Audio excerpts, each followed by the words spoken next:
under the tree.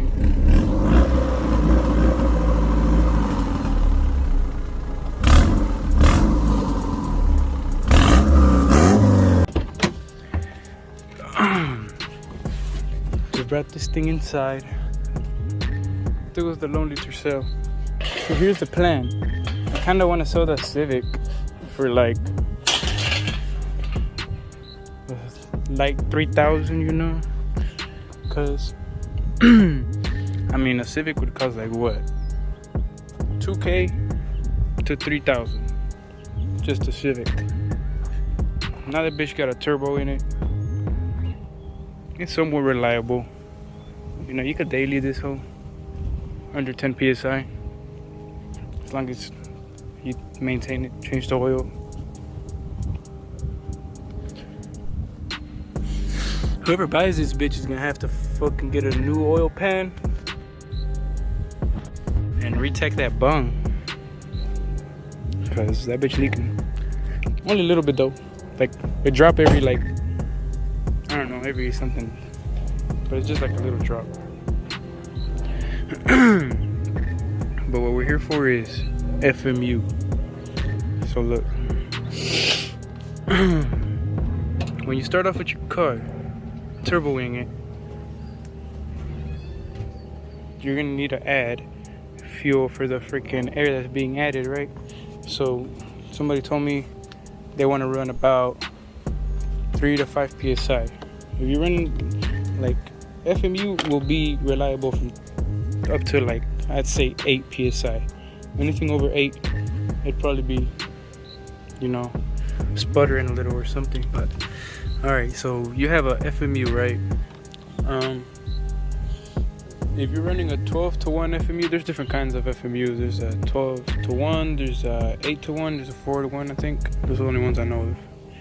But if you're running a 12 to 1, you're gonna need stock fuel injectors, because if you're running like 400cc injectors or like any other than stock, you know, these stock are 190cc, I think, to 200, and it runs great with the 12 to 1, because the 12 to 1 is meant to run with your stock fuel injectors.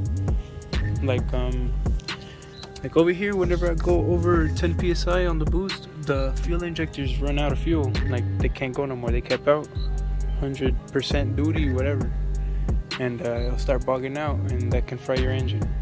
And also, if you have bigger fuel injectors, like 400 cc's, and you're running a 12 to 1, that can add way too much fuel to your engine, and you're gonna be running rich, and that could lead to fuel going around your pistons and getting into your oil, mixing up with your oil, and that can lead to your oil thinning out really, really bad, and then you have, you know, bearing problems, spun up bearing, you know, that leads to more problems, very bad. So get stock fuel injectors, a 12 to 1 FMU, get a fuel regulator for whenever you first start it. You're gonna want to regulate your fuel to around 45 to 50. Then, depending on your stock fuel pressure, some cars may be higher, you know, maybe 60, 70, you never know. You know, on the Honda, it's 45-ish. Mine's set at 50. And for the fuel regulator, it should come with an adapter right here for where your old fuel regulator was. And you're gonna take off these bolts. The bolts will break sometimes, so be careful tightening them. Should come with an O-ring. If it's too small, just get another O-ring, put it on there. O-ring kits at Harbor Freight are like $8. This line right here, there's only gonna be one line from the fuel rail. It goes to the back of your adjustable fuel regulator. On the bottom, there's another line that goes, that if you didn't have a turbo, it would go to your stock drain, you know, back to your gas tank. That line, instead of going there, is gonna go to the side of your FMU. The FMU has a little cup down here, goes to the side of it. This bottom one goes down to the drain, back to the gas tank. FMU runs off of PSI, so you're gonna want to don't tee it off too much. You know, one tee is good. You're gonna want to tee it off from your boost gauge so you can see the boost that's going into this, what this is reading and what that's giving. It's gonna go to your manifold, preferably to the manifold, not to these. You're gonna want to see what's about to go in there.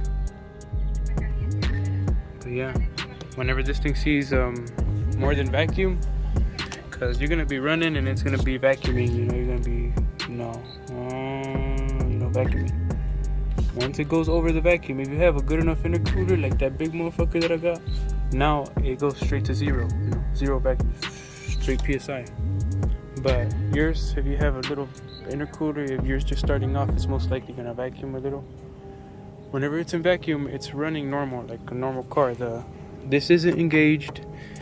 The turbo is pushing enough air that it's not over, you know, stock that it would pull.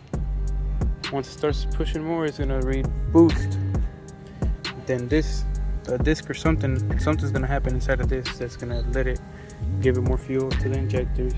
You know, keep it rich.